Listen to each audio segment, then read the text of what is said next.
Olá, sejam todos muito bem-vindos. Estamos iniciando aqui nossa aula, lição bíblica número 4, das lições bíblicas adulto da CPAD, que tem como tema a estrutura da Bíblia.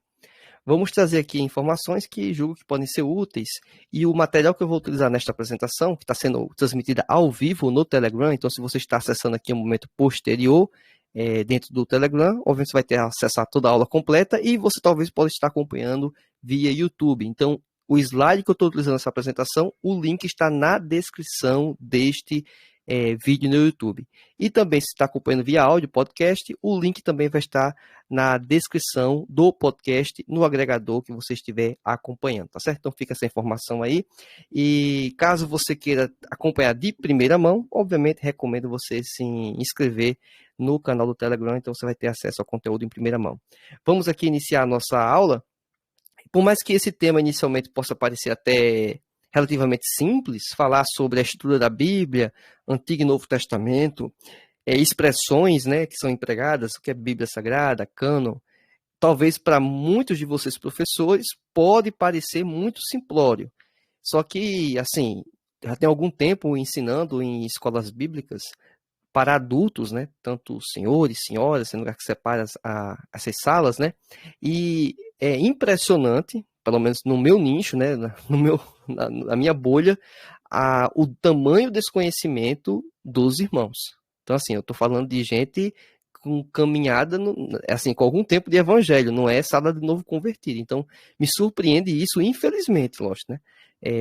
A quantidade, não vou dizer que é a maioria, mas uma quantidade significativa, na minha opinião, as pessoas parece que não entendem questões básicas, certo? Alguns até, inclusive, pensar que epígrafe é parte da Bíblia, né? Ou seja, foi escrito lá originalmente. Então, assim, questões até como essa, tem pessoas que ainda desconhecem disso, né? E aí vem dizer que a epígrafe está errada, né? No sentido de como se a Bíblia estivesse errada, né? E a pessoa vai conversar com ela pensa que a epígrafe é um objeto lá que foi escrito inicialmente e que as Bíblias estão muito diferentes porque as epígrafes estão diferentes, né? E aí não é esse o ponto, né? Mas tudo bem, só para poder introduzir aqui a temática, instigar vocês a eventualmente ficarem mais atentos, né? Durante a nossa apresentação, vou mostrar aqui algumas imagens, algumas extraídas inclusive da própria internet, apenas para poder fica mais fácil compreender e dentro dessas imagens trazer aqui algumas informações, tá certo? Então, vamos começar a lição bíblica trazendo aqui como texto áudio o seguinte: E disse-lhes, são estas as palavras que vos disse, estando ainda convosco, convia que se cumprisse tudo o que de mim estava escrito na lei de Moisés, e nos profetas e nos salmos.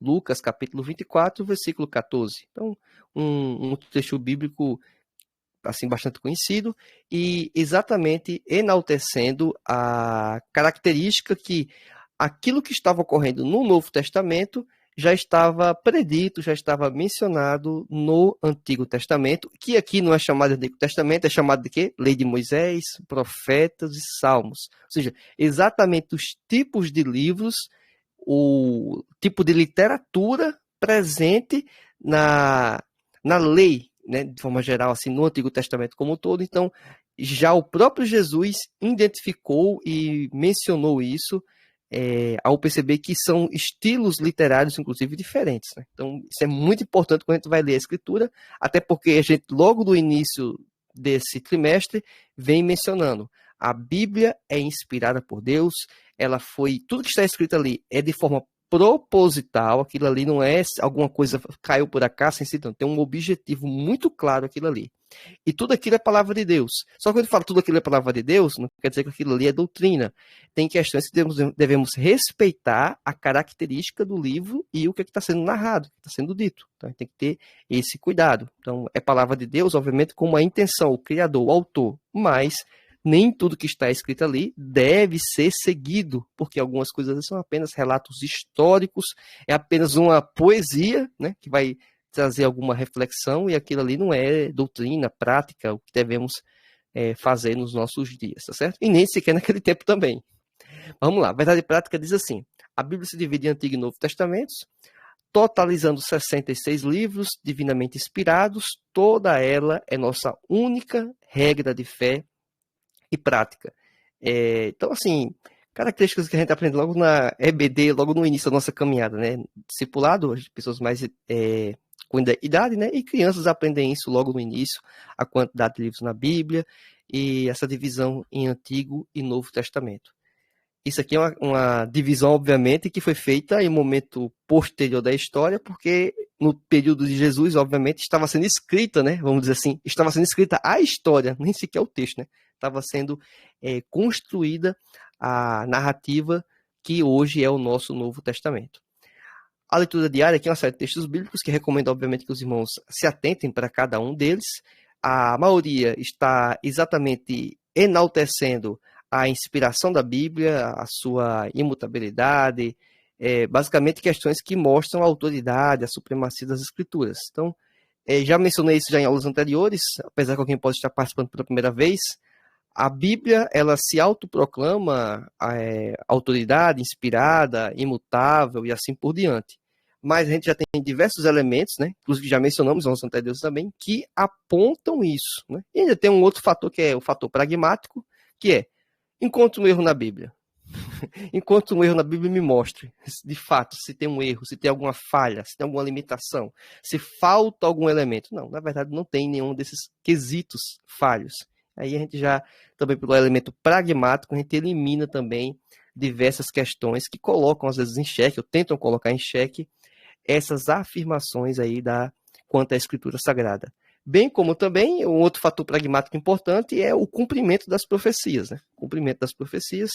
E essa semana, mais em evidência ainda, né? Além de avanço da pandemia, né? Um fator que é considerado, inclusive, para um sinal do fim dos tempos, ainda também tem o quê? Rumores de guerra. E, mais uma vez, para variar, né? Já existem outros rumores de guerra, né? E aí nações muito poderosas, Estados Unidos, né? E a Rússia, né? Que protagonizaram há algumas décadas atrás exatamente o período da Guerra Fria, né? Então, a característica também de rumores de guerra também é um elemento dos sinais do fim dos tempos, né? Então, estamos passando por isso neste momento. Quer dizer que está muito próximo? Não, não quer dizer exatamente isso, porque a gente é como pentecostal, assembleano, geralmente entende, a maioria, que Jesus pode vir a qualquer momento, né? E que os sinais, eles já aconteceram. Mas eu entendo que de hoje em diante sempre vai haver rumores de guerra, como já ocorreu no passado. Então não é nenhuma, infelizmente, novidade, né?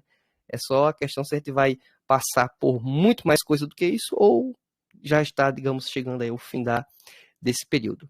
Mas vamos lá. Leitura... Opa, peraí. Sim, agora sim. Leitura bíblica em classe se encontra em Lucas capítulo 24, do versículo 44 ao 49, né? E aqui eu quero ler esse trecho com os irmãos e a gente depois avança para a exposição específica da nossa lição bíblica. Diz assim: E disse-lhes, são estas palavras que vos disse, estando ainda convosco. Convia que se cumprisse tudo o que de mim estava escrito na lei de Moisés e nos profetas e nos salmos. Então abriu-lhes o entendimento para compreender as Escrituras. E disse-lhes, assim está escrito, e assim convia que o Cristo padecesse, e ao terceiro dia ressuscitasse dos mortos. E em seu nome se pregasse o arrependimento e a remissão dos pecados em todas as nações, começando por Jerusalém. E dessas coisas vós sois testemunhas, e eis que sobre vós envio a promessa de meu Pai. Ficai, porém, na cidade de Jerusalém, até que do alto sejais revestidos de poder. Esse trecho eu julgo muito interessante, porque ele apresenta duas questões aqui bem latentes quanto à nossa temática. Primeiro, que o próprio Jesus enaltece os ocorridos passados que estavam cumprindo nele. Ou seja, o próprio Cristo, opa, só que a apresentação voltou.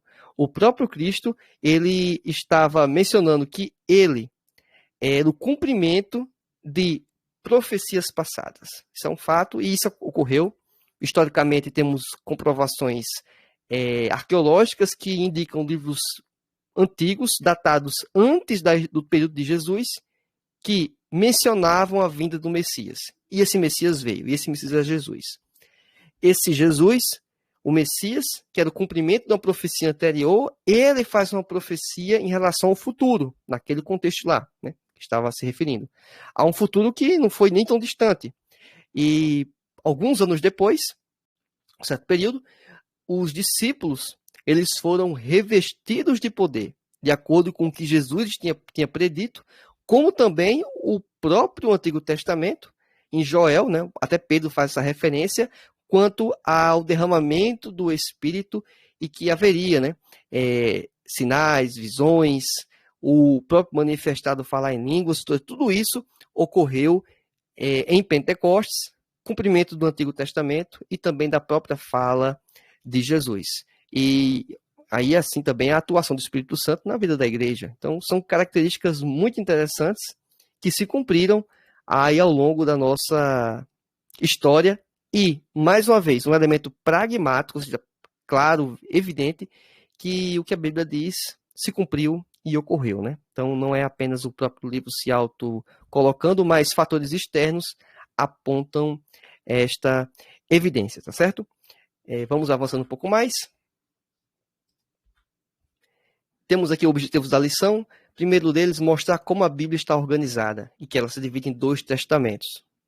Esclarecer como os livros do Antigo Testamento são classificados e também do Novo Testamento são os objetivos seguintes. Antes de exatamente expor a subdivisão e aí trazer alguns elementos adicionais do que apenas dizer o que é Antigo e Novo Testamento e tal, a própria lição bíblica fala sobre a definição do termo Bíblia. Então, basicamente, a palavra Bíblia quer dizer livro, tanto na origem latina como também na origem grega desse nome. Então, quando coloca assim, até no português, pensando assim, Bíblia Sagrada, seria o quê? O livro separado, um livro diferenciado. É um livro divino. Então, se formos pensar assim, Bíblia Sagrada, você pega quase toda a Bíblia, né? Geralmente a Bíblia mais raiz, né? Capa preta, né? Tem lá o nome, Bíblia Sagrada. Então, essa Bíblia é um livro, só que é um livro sagrado. Então, o termo Bíblia por si só, ele não é exclusivo para se referir a apenas, né, a Bíblia, apenas ao livro sagrado. Não, poderia se aplicar a outro conjunto de livros. Só que a nossa Bíblia, ela é uma Bíblia diferenciada, é a Bíblia Sagrada. Foi inspirada por Deus e preservada pelo próprio Senhor. Aí também temos uma outra referência que é utilizada muito, né, falando sobre, por exemplo, canonicidade, né, que é o cânon, né? Então, o cânon da Bíblia, segundo o próprio comentarista, a palavra cânon quer dizer uma espécie de medida, vara de medir, ou régua. Então, é como se fosse um parâmetro para definir aquilo que é correto ou não, aquilo que é sagrado ou não sagrado. E quando a gente aplica isso para as Escrituras, é basicamente diferenciando aquilo que é sagrado, divino, inspirado e aquilo que não é. Por isso que tem uma subdivisão, que poderíamos falar sobre os textos antigos, aqueles textos considerados canônicos e os não canônicos. Ou seja, os não canônicos não são Bíblia, mas só que alguns reivindicam-se, né, serem sagrados. Né? E aí, ao longo da história, a própria igreja, e não apenas um grupo de pessoas em um momento isolado da história definiu, não foi assim que aconteceu, mas a própria igreja, ao longo da história, foi expurgando os livros que se tentavam passar por canônicos, por sagrados, por inspirados, e que na verdade não eram. Então, os concílios que ocorreram no século III e IV, basicamente definiram aí o que era a nossa Bíblia. No caso especificamente, o Novo Testamento. O Antigo Testamento já estava bem encaminhado nesse sentido. Um outro fator também interessante, que alguns, por falta de conhecimento, até ouvem isso, é mencionar que o Antigo Testamento, ele foi, na Igreja Católica, né, ele é o correto, o adequado, e que o Antigo Testamento, considerado pelos protestantes, ele tem livros a menos, ou seja, foi diminuído, retirados os livros. O que também é uma afirmação, obviamente, absurda pensar isso, porque o texto do Antigo Testamento protestante é idêntico ao Antigo Testamento, ou o livro da lei, a Torá, que os judeus utilizam. Então, na verdade, a Bíblia Católica, que tem esses livros adicionais, que são adicionais de fato, eles são adicionais, inclusive, utilizando como referência o manuscrito utilizado pelos judeus, os ortodoxos, ou até os que não são ortodoxos. Ou seja, para os judeus, a Bíblia deles é o nosso Antigo Testamento protestante. É exatamente a mesma coisa. Não muda em absolutamente nada. Então, essa afirmativa de dizer que os protestantes retiraram os livros, o que for, assim, É um absurdo a pessoa mencionar um negócio desse, né? E ainda mais se a gente talvez der trela e acreditar. Então, só esse argumento, para mim, já é suficiente para poder considerar qualquer tipo de conversa, né? Os próprios judeus nem sequer consideram aqueles escritos. Então, talvez uma informação que alguns de vocês eventualmente não saberiam, e eu acho que muitos alunos não saberiam isso. Então, vamos lá. Essa imagem aqui eu extraí da internet, então até a fonte, na verdade, foi aquele site chamado, acho que é Scooby. Eu não consegui extrair exatamente o autor desse aqui, que na verdade até nem sei se essa pessoa que colocou lá é o autor dessa imagem, mas a informação aqui que me importa, na verdade, é o conteúdo dela, e aí está adequado. O que é que essa imagem apresenta aqui? É a subdivisão dos livros do Antigo Testamento. Você deve perceber até pelas cores aqui, né? Quem está acompanhando pelo vídeo. Tem aqui o Pentateuco, que é amarelo, tal, e assim vai. Cada um dos grupos. Vou falar um pouquinho de cada um deles. Só que o que eu achei interessante nessa imagem, por isso que eu trouxe ela, é que apresenta ela dentro de uma espécie de ordem cronológica. E aí é interessante, uma aula como essa, falar sobre a estrutura da Bíblia, parece ser muito simplório inicialmente, mas quando você chega para as pessoas e fala que a Bíblia não está escrita em ordem cronológica, tem gente que é assim, poxa, e é? Eu não sabia disso. A pessoa pensa que, até porque coincide um pouco do contexto inicial da Bíblia e o final, porque Gênesis começa falando do início, da criação, do universo, do homem. Então, faz sentido. É o primeiro livro, né? Cronologicamente falando, porque o relata de fato o início. Já o Novo Testamento, o último livro da Bíblia, fala sobre o Apocalipse, sobre os últimos acontecimentos. Inclusive, ele foi escrito em um momento, vamos dizer assim, um dos últimos livros escritos, de fato, o ponto de vista histórico, né? A escrita do livro. Bem como também o conteúdo dele, né? Relata informações daquele período presente, né? Talvez, lá sobre João, quando se identifica, está na ilha de Patmos, ou seja, no final de sua vida, né? E ele foi um dos últimos a falecer, a morrer, então tudo indica que, de fato, foi um dos livros escritos por último, e o que indica também um fator interessante é o fator futuro. Está dizendo, ó, vai acontecer isso, vai acontecer aquilo, vai ter rumores de guerra, que a gente comentou aqui agora há pouco, vai ter problemas complicadíssimos na história e que a gente está passando por alguns. Então, tudo está no Novo Testamento, no livro do Apocalipse, no final. Então, a pessoa pode ter a sensação, inicialmente, que então a Bíblia está em ordem cronológica, começa lá no início e termina lá sobre os últimos acontecimentos, o que está por vir. Só que isso aí é um tremendo desconhecimento, já quem se aprofunda um pouco mais nas escrituras. Então, a Bíblia, ela foi escrita em período de torno de 1.600 anos, como os irmãos devem saber, mas a organização dela não está de acordo com o período de escrita. E nem também com o período, é interessante, e nem também com o período dos acontecimentos históricos. E aí a pessoa confunde um pouco, né? Exemplo aqui, logo nessa imagem que está em evidência, que está acompanhando pelo YouTube ou no Telegram aqui ao vivo, tá lá Gênesis e em cima tá lá em verde o livro de Jó. E existe uma discussão, né, acadêmica tal, que provavelmente o livro de Jó, ele foi até talvez os fatos narrados em Jó ocorrerem antes dos fatos que Moisés está narrando. Ou seja, porque Moisés é atribuído a Moisés, né, a visão mais ortodoxa, mais tradicional, que o Pentateuco é de autoria de Moisés. Então, em tese, a pessoa pode imaginar que os fatos narrados por Moisés, ou que ocorreu no período de Moisés, sejam anterior ao período de Jó. Mas existem muitas pessoas que acompanham a ideia que os fatos narrados no livro de Jó foram em um período antecessor ao de Moisés, ao período, né, contemporâneo de Moisés. É lógico que Gênesis relata historicamente um acontecimento que precede Jó. Lógico, fala de Adão e Eva, então não tem como Jó ter existido antes de Adão e Eva. Então isso aí é um ponto pacífico. Mas aqueles fatos narrados lá do cotidiano, vamos dizer assim, de Moisés, que está narrando, escrevendo, aquilo ali provavelmente aconteceu posterior ao relato transcrito no livro de Jó.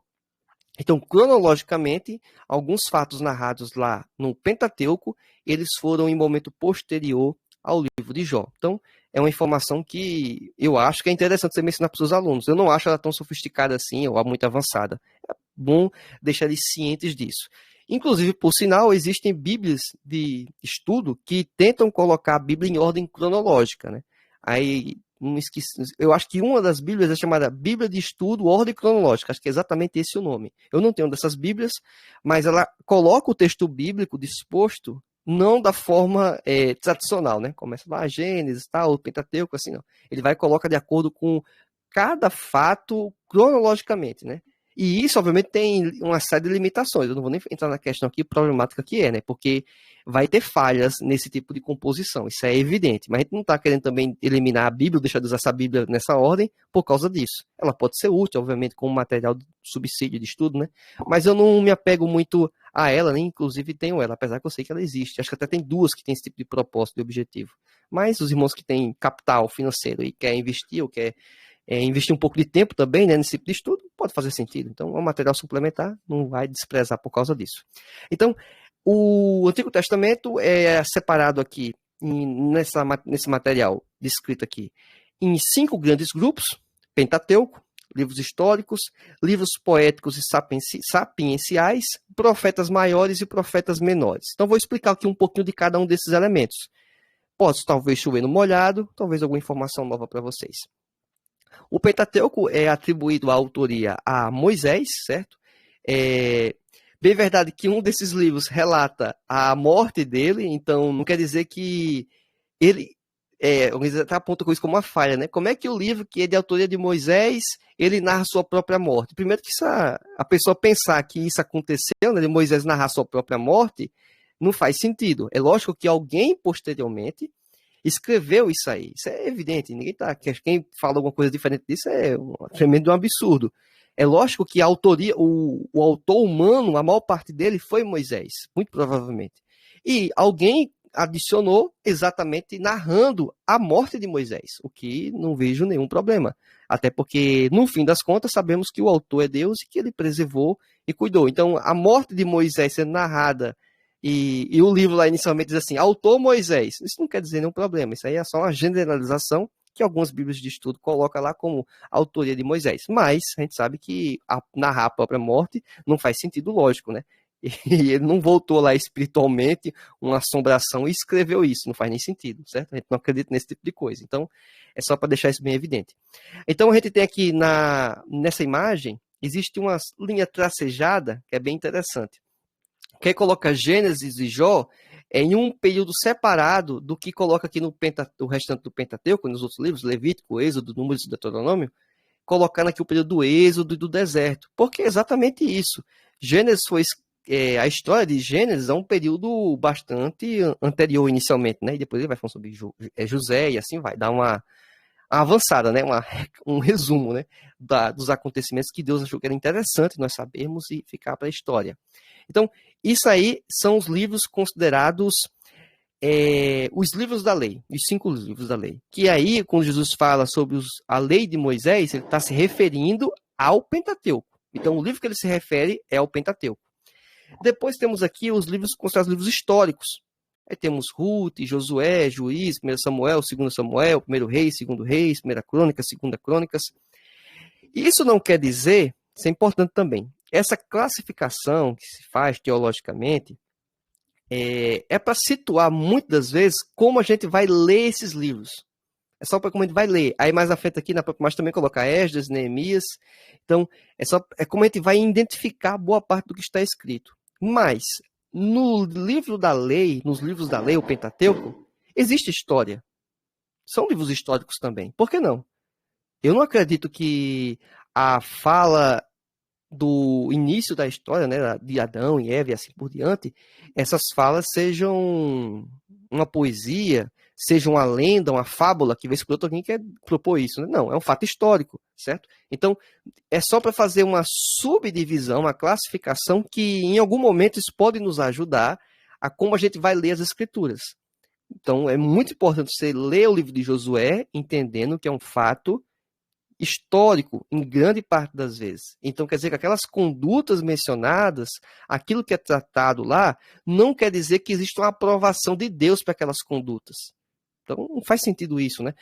Quando vai ter o relato lá da traição de Davi, quando Davi prepara, né, um ambiente para que o esposo da futura mulher dele, né, posteriormente vai ser a mulher dele, ele prepara uma artimanha para poder que ele venha a falecer na guerra.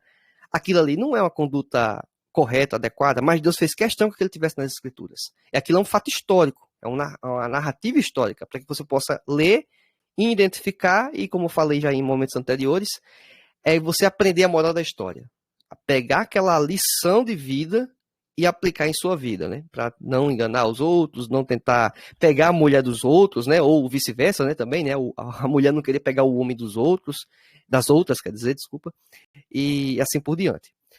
Então, esse é um ponto. Esses livros históricos, eles vão ter também poesia, em algum momento vai ter poesia.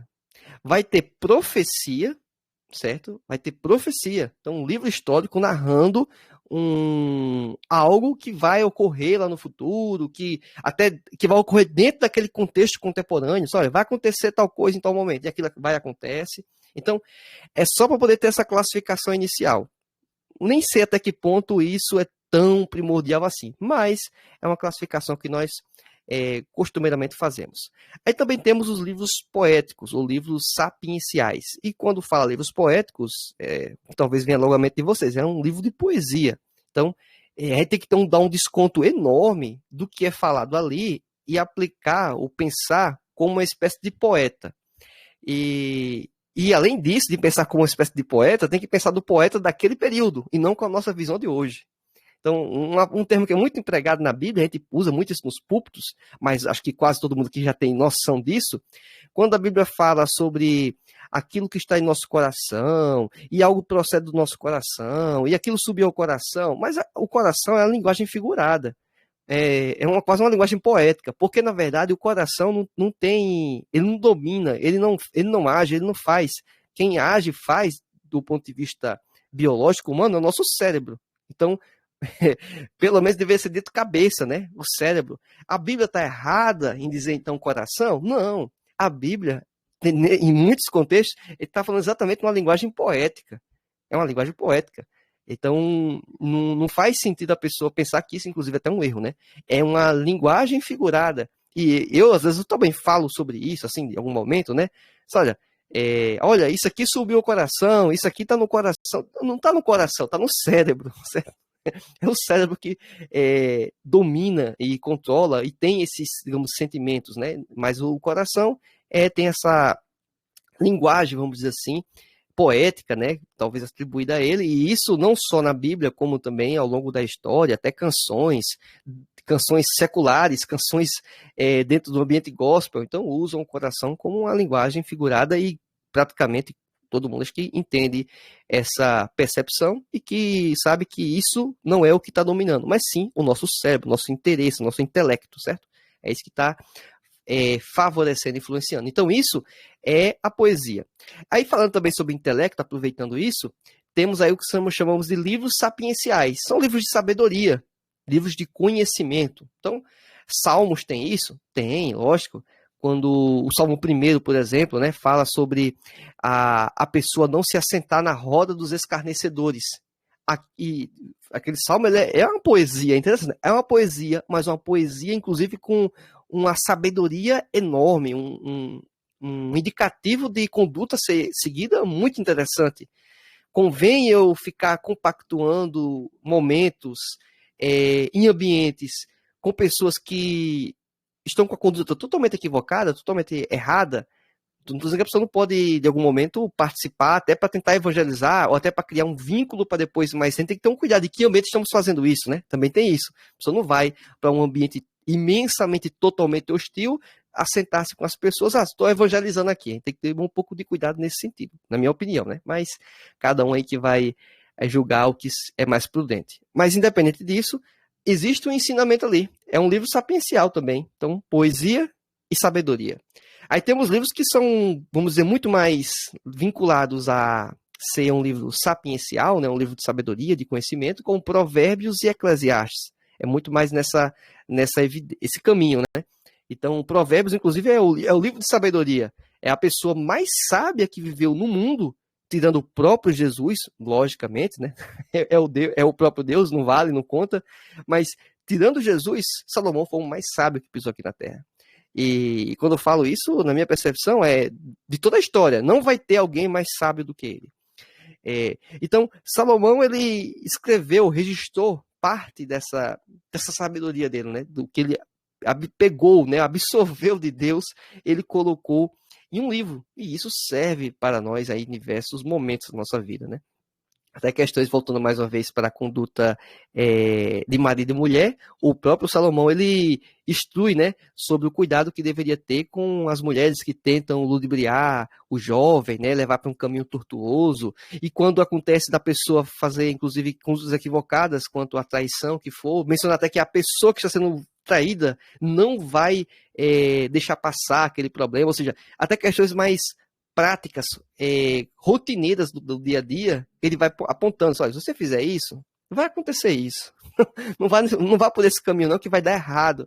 Então, são questões de sabedoria, né? Instruções, é como se fosse aquela pessoa mais idosa, mais velha, geralmente instruindo aí aquele filho, né, mais novo, está começando agora, adolescente, né? Talvez alguns de vocês estejam nesse cenário, e vai explicando, olha, o caminho aqui não vai dar certo não. Por quê? Não, porque eu já sei, eu já vivi isso. Talvez eu já fiz exatamente isso que você está fazendo. Está evidente que vai dar errado. Então não vá por esse caminho. Então, são conselhos nesse sentido, né? Provérbios e também o livro de Eclesiastes, apesar que com momentos históricos um pouco diferentes, né? Sim, pulei também Cantar de Salomão, é bom até falar sobre Cantar de Salomão, porque por mais que algumas pessoas tentam aplicar ele, considerar ele como se fosse uma espécie de poesia, falando do amor de Jesus com a igreja, na minha opinião, é muito mais, na verdade, um livro que fala sobre relacionamento do homem com a mulher, de como fazer, de como executar, de como amar, o cuidado, tal. E em formato de poesia, um formato bonito, digamos assim, de ler e de compreender, tá certo? Então, mais uma vez, um livro que envolve poesia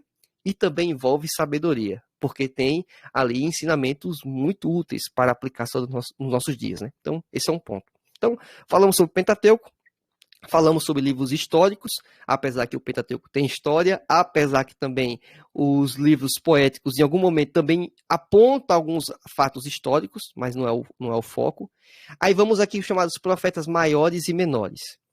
E essa divisão de profetas maiores e menores é interessante. Quando a gente conversa com algumas pessoas, a maioria, não sei a bolha de vocês, mas para mim, a maioria, ele tem a sensação que é como se tivesse profetas de primeira divisão, né, se fosse comparar com futebol, né, talvez os homens que acompanham futebol, aí tem lá os times da primeira divisão e os times da segunda divisão, né? Então, os da primeira divisão, em tese, são os melhores times, lógico, né, porque estão na primeira divisão. Então, tem os profetas maiores, então é como se fosse a primeira divisão dos profetas, a elite. São aqueles que são mais crentes, são os profetas mais usados. E tem os profetas menores, que são aí a segunda divisão, estão tentando lutar para chegar na primeira divisão, é uma categoria inferior, são profetas menos usados. Não é isso que a Bíblia fala. Não é isso que a Bíblia nem sequer sugere. E essa subdivisão, inclusive, de profetas maiores e menores, é uma coisa feita em um momento posterior. Ou seja, é a nossa sistematização, a teologia. O que não é problema. A divisão se dá em virtude do tamanho dos livros. É só esse o argumento. O ponto é exatamente esse. É o tamanho dos livros. Os livros maiores, você pode pegar, tá em dúvida, pega sua Bíblia depois, folheia, né? Ou faz isso com seus alunos, seu exercício, e perceba que os livros que são maiores, mais extensos, né, em quantidade de texto, palavras e tal, esses são os profetas maiores. E os profetas menores são os livros com menor quantidade. Então, você perceba que existe essa divisão. Aí, quando você pega os livros na Bíblia judaica, vamos dizer assim, você percebe que esses profetas fazem parte de um único livro. Olha que interessante. Os profetas que são menores, eles fazem parte de um único livro. Isso, ou seja, essa classificação que nós fazemos, né, atualmente, e a Bíblia protestante que separa cada um dos livros por cada, né, Malaquias, Ageu, Obadias, então Miqueias, cada livro desse, Naum e assim vai, cada um desses livros, na verdade, compõe na Bíblia judaica um único livro. E isso não quer dizer que a nossa Bíblia está errada ou a Bíblia deles está errada. Não, é o mesmo conteúdo, é só a forma que está junta lá, está diferente da nossa, mas a mensagem é a mesma, não muda absolutamente nada, né? A diferença é o que eles fazem com a teologia, né? No caso dos judeus e a nossa teologia, né? Considera o Novo Testamento, acredita que Jesus é o Messias e lá estão acreditando, exceto, né, os judeus messiânicos, né? E retirando esse grupo, né, que existe também, eles acreditam que o Messias a gente está por vir, né? Então isso é um problema, né, do ponto de vista teológico para eles lá. Apesar que eles não acreditam dessa forma, mas é um ponto. Então, cobrimos aqui a estrutura dos 5 grupos, né, podemos considerar do Antigo Testamento. Pentateuco, livros históricos, livros poéticos e sapienciais, ou livros de sabedoria, como você queira chamar, profetas maiores e profetas menores. E nesse slide, né, que está acompanhando pelo YouTube, e ao vivo no Telegram, você tem aqui uma distribuição mais ou menos ao longo da história. Aí eu quero também ainda dar uma. Não vou entrar aqui nos detalhes, mas dentro dos livros também não tem garantia, e na verdade alguns não tem mesmo, que os fatos narrados estão em ordem cronológica dentro do livro. Olha só, primeiro eu falei que os livros não estão em ordem cronológica, né? Isso é um fato já. Então os livros da Bíblia não estão em ordem cronológica, isso é um ponto. E os fatos narrados dentro de cada livro também não estão comprometidos, vamos dizer assim, com a composição cronológica. Não existe esse comprometimento. Então, em um momento ou outro, você vai perceber, às vezes percebe, às vezes não percebe, mas os fatos narrados, aí entra as bíblias de estudo, materiais suplementares que podem indicar. O fato narrado ali, às vezes está sendo anterior a um outro que foi mencionado capítulos anteriores, e você não sabe disso, né? Então, é interessante isso, né? Foi feito está posto desse jeito. É melhor assim ou não é melhor assim? A minha opinião nem influencia. Por quê? Porque se está desse jeito é porque é o melhor. É o melhor. Eu posso ter minhas limitações, mas é o melhor. Foi assim que Deus quis fazer, tá certo? Então, eu não entro em questões do que é que deveria ser ou não deveria ser. Quem sou eu para falar isso? A forma que está é a melhor forma. É assim que Deus achou que era melhor para apresentar para a gente. Então, se ele que sabe tudo e tem ciência de todas as coisas e é o próprio Deus acha tudo perfeito, eu vou discutir com ele? Não. A forma que está é a melhor forma. Porque vez por outra aparece alguém que quer questionar por que disso, né? Por que disso aí você vai... Aí faz igual com criança de escola bíblica dominical às vezes, né? Ou até o pai faz com o filho em casa, né? Que o filho começa a perguntar por quê, por quê, por quê. Aí chega aquele nível do porquê que... Aí tem que chegar... Chega em Deus a resposta. Rapaz, é só Deus para responder o que você está perguntando. Não tem cientista, não tem explicação, não tem teologia, não tem nada que explique isso. É só você perguntar ao próprio Deus. Então, a gente não vai ficar gastando energia, pelo menos na minha visão, né? Gastar energia com isso. Temos coisas bem mais importantes a considerar. Agora vamos falar aqui um pouquinho do Novo Testamento. O Novo Testamento tem uma composição, e vamos observar, estudamos sobre Paulo no trimestre passado, um dos principais, aí vamos dizer, escritores humanos, né, o principal do Novo Testamento é Paulo. Então, é interessante quando a gente pega essa subdivisão, né, dos livros do Novo Testamento, a gente pode classificar eles aqui em alguns subitens, né, vamos dizer assim. Temos livros históricos, né, e dentro dos livros históricos, podemos considerar o livro de Atos, evidentemente o livro histórico, isso é tranquilo perceber isso, mas também os evangelhos. Certo? Os evangelhos, eles são uma categoria, né? Alguns vão classificar que os evangelhos são uma categoria, mas os evangelhos também são livros históricos. Mas os evangelhos também são livros de profecia. Aí você vê que nesse quadro aqui coloca livro de profecia apenas, né? Apocalipse. Muitos fazem essa subdivisão apenas. Não, profecia é só Apocalipse. Mas na verdade a gente sabe que não é só Apocalipse. Isso aqui é uma sistematização. Se fosse colocar um gráfico com tudo isso, talvez seria até um círculo, né? E apresentando lá características que estão presentes em cada um destes grupos. Mas, quando eu observo o livro e tendo noção da linguagem ou do estilo predominante, isso já é uma ajuda. Então, eu acho que é muito mais a ideia de a gente entender essa classificação e estrutura com essa perspectiva do que a gente cravar. O livro de Apocalipse é a profecia. E pronto. Não é só o livro de Apocalipse. Tem os outros também. Só que quando a gente pega o livro de Atos, os evangelhos, a gente vê que é muito mais história do que profecia. Jesus estava caminhando e viu o cego e falou com o cego. Tal. Olha, é história. Aí, vai ter profecia? Vai. A gente, inclusive, no texto áudio, a gente mencionou um que é uma profecia. Ele falando sobre o acontecimento da vinda do revestimento de poder sobre os discípulos, sobre os apóstolos. Então, isso é uma profecia. Está narrada onde? No uso dos evangelhos. Então, a gente tem que ter esse cuidado. Quando a gente fala também sobre os evangelhos, aí tem uma estrutura que algumas pessoas até desconhecem, né? Até ouvem falar, são evangelhos sinóticos, né? Mas o que são evangelhos sinóticos? Evangelhos sinóticos nada mais é do que evangelhos que têm características semelhantes. Mateus, Marcos e Lucas. Um pouco do estilo, obviamente, da escrita, mas também o propósito deles. A fala, a estrutura, eles são muito mais semelhantes. Já o livro de João, aqui essa imagem que eu peguei também na internet, coloca como uma espécie de suplementar, né? Então seria um evangelho não sinótico, vamos dizer assim, o de João, o livro de João. Que você também percebe, inclusive, a disparidade dos relatos de João quando você compara com Mateus, Marcos e Lucas. Inclusive, os relatos de Mateus, Marcos e Lucas, vários relatos são coincidentes. Diga assim, aparece uma história, né? Uma história, mais uma vez, de Jesus lá curando uma determinada pessoa. Está em Mateus. Aí você vai lá em Marcos, também tem esse relato. Aí você vai lá em Lucas, também tem esse relato. Aí você procura em João, não tem. Isso é muito comum, certo? Em boa parte dos escritos. Então, é exatamente caracterizando a semelhança do livro de Mateus, Marcos e Lucas. João está aí, digamos, como se fosse uma categoria à parte, certo? Aí temos aí, como seguindo a ordem, né, cronológica. Cronológica não, desculpa. A ordem de apresentação da Bíblia. Olha só, falando da besteira aí, que ordem cronológica. Aí temos Atos, né? Apesar que também temos a sensação disso no Novo Testamento, né? Principalmente agora, né? Que está falando dos Evangelhos. Aí depois fala sobre Atos, que é exatamente os momentos da história da igreja, um momento posterior. Aí é que entra os livros de Paulo, né? As cartas paulinas, né? Que são direcionados basicamente, primeiro, às igrejas e também aos indivíduos.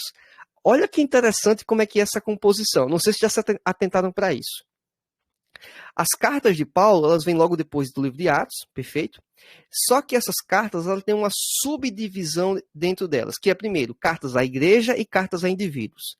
Só que tanto as cartas à igreja como as cartas ao indivíduo tem uma outra subdivisão que tem pessoas que não percebem isso. A subdivisão do tamanho. Por que Romanos é a primeira? Eu não sei qual foi a lógica de colocar Romanos como a primeira, mas me parece porque ele é o maior livro das cartas de Paulo, à igreja. Aí por que 1 Coríntios? Porque é o segundo maior livro. E 2 Coríntios? Porque é o terceiro maior livro. Quando você vai comparar, você percebe que as cartas estão em ordem de tamanho, de escrita, de texto, de palavras, de letras lá daquilo ali. Então, Romanos é o livro que tem maior tamanho, né? Maior extensão de escrito. É o primeiro livro. Das cartas às igrejas, o que tem menor conteúdo, Tessalonicenses. É o último desse grupo de cartas às igrejas. Aí depois inaugura aí, digamos, uma outra categoria, que seria o quê? As cartas de Paulo direcionadas especialmente a pessoas, a indivíduos específicos. Então, 1 e 2 Timóteo, Tito e Filemon. E de igual forma, 1 Timóteo é maior, 2 Timóteo a segunda maior, Tito a terceira, e a menor das cartas, Filemon. Então, não tem compromisso cronológico. O compromisso que está montado aqui na escritura está do texto maior para o texto menor, de tamanho, eu estou falando, né? Não estou falando de relevância, de importância, nada disso. Estou falando apenas de tamanho de escrita. Então, aí fica muito evidente, inclusive, que não tem nenhum compromisso, né? A composição, né? A Bíblia como está para a gente, de ordem cronológica. Percebe que não foi esse o fator. Aí depois temos aqui o que a pessoa que montou essa imagem colocou como judeus, né? Aí botou Hebreus e Tiago. E é interessante que exatamente o livro de Hebreus, historicamente, a gente sabe disso, né? Não se sabe quem é o autor, é um autor desconhecido. Por mais que, vez por outra, alguém quer dizer ou insinuar a linguagem de fulano de tal, a linguagem de fulano de tal. Foi escrito por Priscila. Não tem nenhum livro de Priscila, como é que se diz que é de Priscila? Mas tudo bem, né? Cada um que inventa uma história para tentar, talvez até puxar a audiência. A gente não vai entrar nessa discussão.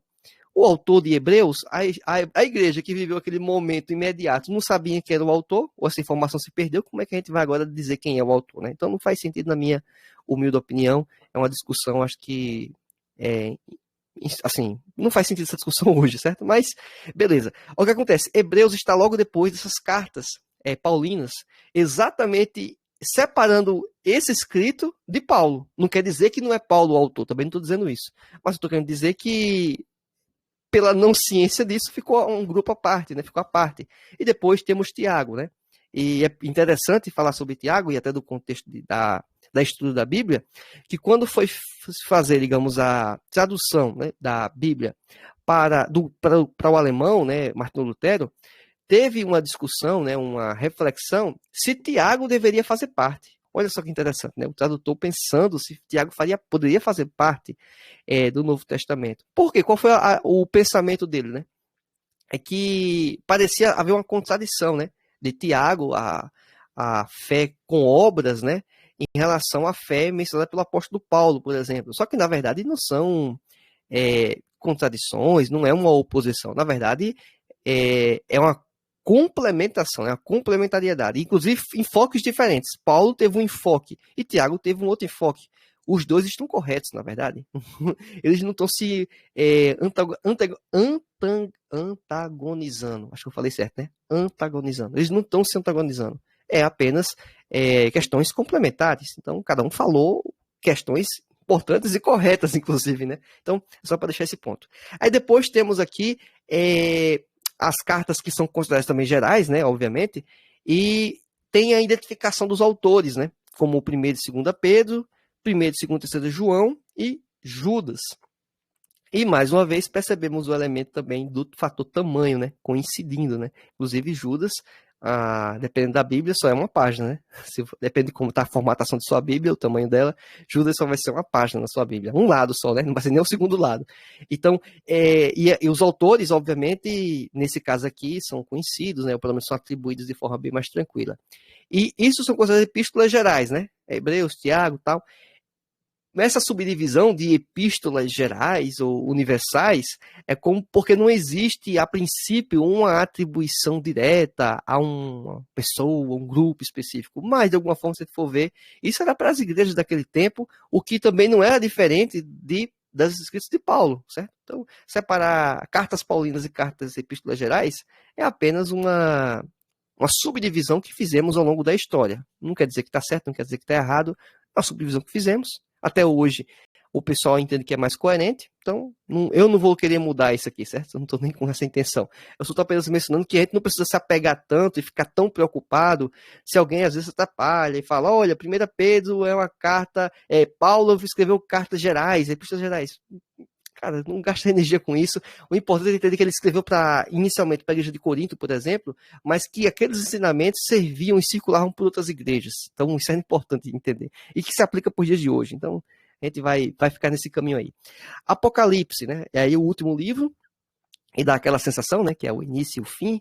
E Apocalipse, o autor humano, vamos dizer assim, o escritor João, e a essência desse escrito é de um livro profético, um livro que aponta elementos vindouros, né? Acontecimentos que apontam principalmente o quê? O retorno de Cristo e o reinado dele e assim por diante. E esse texto profético do Novo Testamento, ele só é entendível, parte dele, quando a gente trabalha também com o Antigo Testamento. Então, essa subdivisão de Velho Testamento e Novo Testamento, Antigo Testamento, Novo Testamento, primeiro aliança, segunda aliança, o que for o nome que essa subdivisão nós fizemos, eles, na verdade, se entrelaçam. Principalmente quando a gente vai comparar, todos fazem isso, mas Apocalipse é muito evidente. Prestem muita atenção, toda a nossa teologia, geralmente, né, padrão assembleana, né, não vou entrar na discussão se está certo, se não está, não é essa a questão, mas vai falar sobre pré-tribulacionismo, o que vai acontecer depois na metade dos 7 anos, os 3 anos e meio, aí depois tem os outros 3 anos e meio, que aí o anticristo vai se revelar, e vai colocar a marca da besta, aí vai, esses 7 anos, e durante esses 7 anos a igreja está festejando com Jesus nas bordas do Cordeiro, aí depois desses 7 anos a igreja volta para reinar, né, a batalha do Armagedon, e vai reinar, e vai se tornar apenas um único reino, e vai ter o período de 1000 anos, né, em que ninguém vai morrer, aquele negócio todo. Tudo isso é construído não só no livro do Apocalipse. Está se constando também elementos lá no livro de Daniel, e aí vai. Então, assim, Ezequiel junta tudo isso e começa a construir o que temos, né, de teologia, por exemplo, do fim dos tempos, né? A escatologia. Então, tudo isso é construído de forma muito conjunta, principalmente o livro do Apocalipse, vinculado lá a textos do Antigo Testamento também. Então, não é uma visão apenas isolada, né? E aí a mesma coisa se aplica para os evangelhos, para as cartas de Paulo. Muitos ensinamentos de Paulo não eram novidades, na verdade já precediam, ele apenas até reforçou em alguns momentos. Então, isso ocorreu ao longo da história, e também o próprio Jesus fez isso. O próprio Jesus fez isso. Ele diz, olha, sabe aquilo ali? Tá do mesmo jeito, não mudou nada. É vocês que estavam entendendo errado. O que eu queria dizer era isso aqui. Era como se Deus escreveu, né? Deu o recado para Moisés, Moisés escreveu. E o pessoal interpretou errado. E a gente entendeu errado. Aí Jesus apareceu, o próprio Deus encarnado, disse, olha, aquilo que eu falei para Moisés escrever, que era para ser assim, assim, assim, assim, vocês entenderam errado, não era esse o caminho. O caminho era esse. O guardar o sábado é isso aqui. É isso aqui que é guardar o sábado. É isso aqui a ideia de guardar o sábado. Então, é só para dar um exemplo, né, para os irmãos poderem entender um pouco do raciocínio. Então, isso aconteceu com Jesus, com Paulo, com Pedro, com João. Todos eles tinham esse cuidado de construir em cima de algo que já estava construído, que é do que? O Antigo Testamento. Exatamente a uniformidade, a harmonia do Evangelho com o escrito da lei, o que estava anteriormente, quer dizer, desculpa. Apesar que o tempo é outro, as aplicações são distintas, né? Isso é até muito evidente quando a igreja, historicamente, começa a observar o domingo, né? Exemplo, né? Como um dia para se reunir e assim vai. E aí, historicamente, isso, com a maior parte do Ocidente, levou-se e entranhou-se na sociedade, né? Por isso que boa parte, inclusive, do pessoal que está nos acompanhando aqui, deve talvez trabalhar de segunda a sexta, alguns trabalham de segunda a sábado, e provavelmente o único dia de folga da semana, alguns, né? Vai ser o domingo, exatamente amanhã, né? Exatamente o dia da nossa escola bíblica dominical. Então, é só para poder. Isso entranhou na sociedade como um todo. E entrou de tal forma que até em países que não têm a cultura, vamos dizer, cristã predominante ou ocidental, acaba que acompanha um pouco isso, até porque o mundo gira também em torno das principais potências econômicas, né? E influências também culturais. A maioria é ocidental, né? Então, Estados Unidos, Alemanha, Reino Unido, França e assim por diante, né? Então, cada um que isso também influenciou ao longo da história, o calendário e assim por diante. Então, vamos lá. Dadas essas informações, eu quero dar mais um suplemento para vocês, para a gente poder encerrar aqui, tá certo? Abrir o espaço para perguntas e respostas, quem está acompanhando ao vivo no Telegram. Alguns temas aqui eu me detive no Novo Testamento. Se fosse fazer isso aqui no Antigo Testamento, renderia muita coisa. É uma questão que eu acho que não vai ser abordada, pelo que eu tentei antecipar das lições bíblicas, ao longo do trimestre. Então, prefiro fazer isso aqui agora, porque acho que é o momento mais adequado de fazermos. Que é o quê? É apresentar de alguns temas sintéticos do Novo Testamento. A gente não falou sobre a estrutura? Falou sobre essa estrutura. Mas o que é que esses livros falam? Eu acho que isso aqui é um bom fechamento para essa lição e uma ótima abertura para as próximas lições. Eu estou dizendo. Esse ponto aqui acho que é um ponto que faz uma boa transição entre o fechamento dessa lição bíblica em específico e o início dos temas que vamos abordar a partir da próxima lição bíblica. Então, esses megatemas que eu extraí aqui estão vinculados, peguei como base a Bíblia de Estudo Aplicação Pessoal, tá certo? Basicamente foi esse material que eu utilizei para compor. Obviamente vai ter uma divergência ou outra, se você for pegar outras fontes e tal, mas em geral não vai ser muito diferente disso, porque eu concordei exatamente com aqueles megatemas lá apresentados. Aí, esses megatemas é interessante. A estrutura de apresentação, de poder estudar talvez um pouco mais, é diferente da composição dos livros dentro da Bíblia. É diferente da composição cronológica, porque na verdade você está se comprometendo a um tema em específico. Então você quer entender um pouco sobre a volta de Cristo, você não só lê Apocalipse. É isso que eu queria que vocês entendessem. Quando ele faz essa separação de caixinhas, né, subcategorias, poético, Apocalipse, Evangelhos, a gente parece que são temas, né? Assim, estudo aqui Apocalipse, pronto, já sei o que é profecia, já sei o que é sobre a volta de Cristo. Não é assim. Porque a volta de Cristo não está só em Apocalipse. Fala em 1 e 2 Tessalonicenses. Quando Paulo fala a respeito da gente não se desesperar, né? Como as pessoas não crentes, quanto aquelas pessoas que morreram em Cristo. Aquilo ali não está falando sobre acontecimentos futuros? Está falando que a gente se tranquilize, porque vai ter o dia em que as pessoas que morreram vão ressuscitar. E os que estiverem vivos também vão ter um corpo glorificado, né? Então, olha só, isso não é elemento vindouro? Isso não é profecia? É. Então, mas está em Tessalonicenses, só para dar uma referência para os irmãos. Aí também temos Colossenses, Gálatas, 2 Pedro, Judas e 1ª, 2ª e 3ª de João, né? As epístolas, as cartas de João. Aí temos aqui a ética do cristianismo, Tiago, e exatamente aquela temática, né? A fé e a obra. Aí quer dizer que Romanos, por exemplo, não fala? Romanos fala também, mas vamos separar aqui em grandes temas, né? Tiago, ele aborda isso com maior, vamos dizer, cuidado, um zelo maior, um aprofundamento maior do que outros livros. 1 Pedro fala sobre o sofrimento do cristão, é um mega tema desse livro. Quer dizer que ele só fala sobre o sofrimento do cristão? Não, também não é isso. Só quer dizer que esse é o tema principal. A Igreja de Cristo, né? O subtópico que eu estou colocando aqui. Aí tem Atos, 1 Coríntios, Filipenses e Filemão. É só estes livros que falam? Não, é porque esses livros, na visão do escritor, do comentarista da Bíblia de Estudo, ele entende que esses livros têm como predominância essa temática. Fala sobre a Igreja de Cristo. Aí depois, Hebreus, Romanos, Efésios e Gálatas. Fala sobre a perseguição por Cristo. Aí alguém vai dizer, mas e os evangelhos? Lógico que os evangelhos falam de alguma forma. É lógico que Atos fala sobre a perseguição, né? Em virtude da pessoa ser cristã. E é interessante isso, né? Abrindo um rápido parênteses aqui, contextualizando para a nossa realidade. É comum, vez por outra, em alguns testemunhos, a pessoa mencionar que está sendo perseguida e tal, e que bom, né, ser perseguido tal, porque Jesus vai considerar isso, né, vai estar vendo isso. Mas só que o argumento que eles usam, o texto bíblico, inclusive, de referência, é equivocado, porque o que a Bíblia fala é quando a pessoa é perseguida por causa do evangelho. É por causa de Jesus. E não porque você é perseguido, por exemplo, só para dar um exemplo, é uma coisa que é absurdamente equivocada, mas quando você é perseguido porque você, por exemplo, é pobre, ou porque você é rico, ou porque você é negro, ou porque você é branco. Então, assim, esse tipo de perseguição não é o tipo de perseguição que a Bíblia está se referindo, que a pessoa vai ser bem-aventurada. Então, existe um pouco dessa confusão, né? A perseguição que geralmente menciona-se na Bíblia é a perseguição por causa de Jesus.